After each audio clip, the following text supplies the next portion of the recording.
ऐश्वर्या, 2 दिन का समय दिया गया है, इसी पर कोर्ट का फैसला आना था। 2 दिन का समय दिया गया, यानी कि अब जो सर्वे हुआ, जो वीडियोग्राफी हुई, उसे लेकर 2 दिन के अंदर जो सहायक कमिश्नर नियुक्त किए गए वो रिपोर्ट सौंपेंगे, क्योंकि एके मिश्रा को कमिश्नर पद से हटाया गया है। यानी एके मिश्रा अब रिपोर्ट नहीं सौंपेंगे।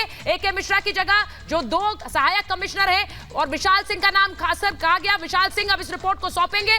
अब 2 दिन बाद ये कहा है, मैं लास्ट ऑपरेटिव पोर्शन पढ़ दे रहा हूं कि अतः प्रार्थना पत्र 79 ग इस आशा के साथ निस्तारित किया जाता है कि वकील कमिश्नर श्री अजय कुमार मिश्रा को तत्काल प्रभाव से कार्यमुक्त अर्थात हटाया जाता है। विशेष अधिवक्ता आयुक्त श्री विशाल सिंह दिनांक 12/5/22 के पश्चात की समस्त कमीशन कार्रवाई की रिपोर्ट स्वयं दाखिल करेंगे।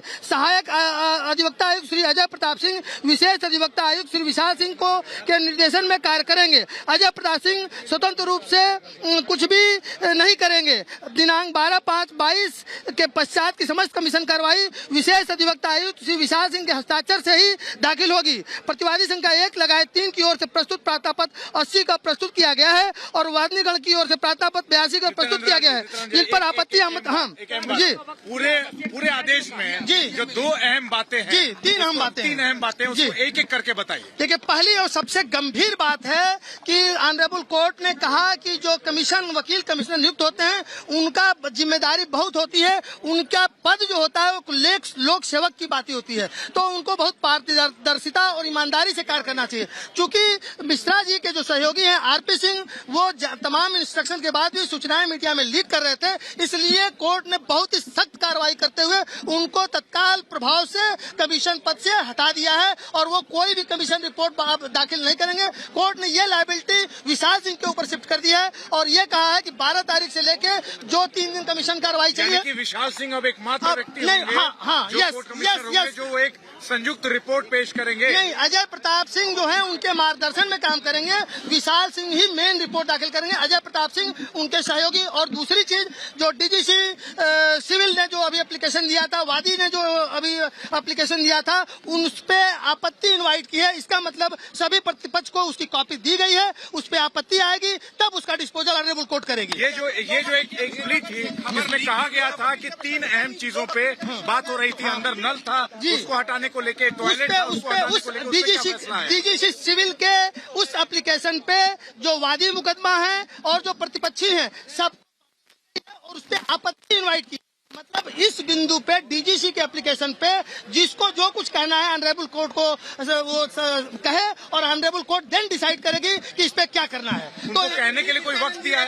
सर्वे की भी एप्लीकेशन डाली गई थी, नए सर्वे की भी एप्लीकेशन डाली गई थी, अभी क्या हुआ? अभी उस पर समय मांगा गया था, उसका क्या हुआ? अभी उस पर कोई कार्रवाई नहीं। ऑनरेबल कोर्ट का जो अभी फैसला हमारे हाथ में है, इसमें जो है सुनिए 80 ग और 82 ग सुनवाई तो 18/5/22 को पेश हो। मतलब उस मुकदमे उन 2 एप्लीकेशन का डिस्पोजल 18/5/22 को, अगली सुनवाई अब 18 तारीख को।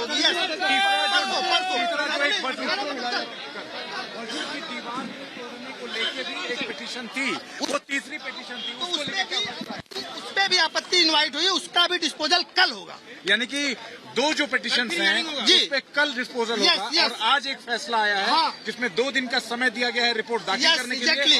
अजय कुमार मिश्रा को हटाया दिया गया, एकदम यही फाइनल एकदम वर्डिक्ट है। क्या एक कारण, सबसे बड़ी बात जो आप बता रहे थे, जो खबरें लीक करने वाली बात थी, उसको बताइए। देखिए, इसमें ऑनरेबल कोर्ट ने बहुत ही एलिगेशन लगाया है कि जब कोई अधिवक्ता आयुक्त के रूप में नियुक्त किया जाता है तथा कमीशन का कार्य करता है, तब उसकी स्थिति एक लोक सेवक की होती है। तो उससे अपेक्षा की जाती है कि वह कमीशन कार्रवाई का संपादन पूरी निष्पक्षता एवं ईमानदारी से करेगा। बहुत बड़ी ब्रेकिंग आ रही है, आपको रोक रहा हूं, बहुत बड़ी ब्रेकिंग आ रही है। सुचरिता, निधि, मृदुल, सुप्रीम कोर्ट कह रहा है, मुस्लिम साइड को वापस बोला है कि सिविल कोर्ट इस मामले का निपटारा करे।